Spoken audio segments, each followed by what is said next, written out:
Ljudi, ja ne pamtim kad sam video ovoliku gužvu ispred nekog lokala i to tako traje već danima. Otvorila se nova burekdžinica u Beogradu i zove se jednostavno Beogradska burekdžinica.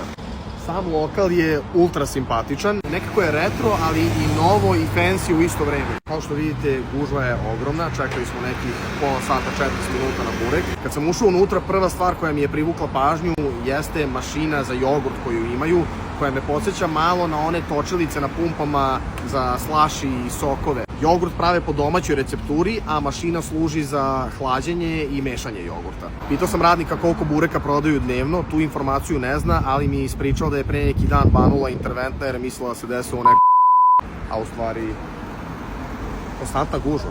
I kaže da je bilo ovako samo puta 4.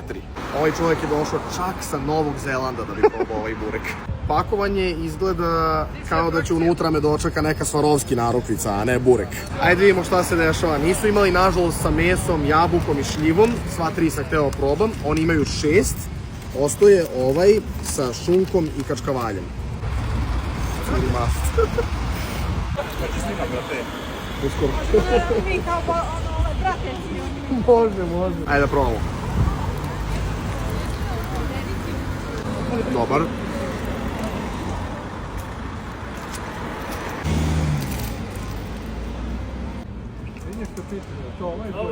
Jeste.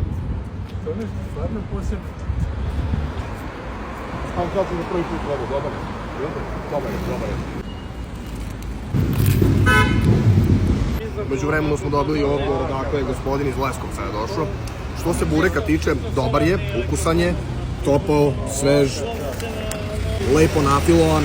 Solidno je masnjikav, sad to neko voli, neko ne. Da li vredi čekati baš sat vremena u redu? Nisam siguran. Ako imaš neizdrž kao ja da si u fazonu da nešto moraš da probaš, onda naravno da vredi. Ostalo još da probamo ovaj njihov gusti jogurt. Wow, dođe kao lek posle ovog bureka. Super je osvežavajuć, hladan, gust. Mnogo dobra fora kod ovog jogurta jeste ta što ga platiš 120 dinara, a piješ koliko god hoćeš.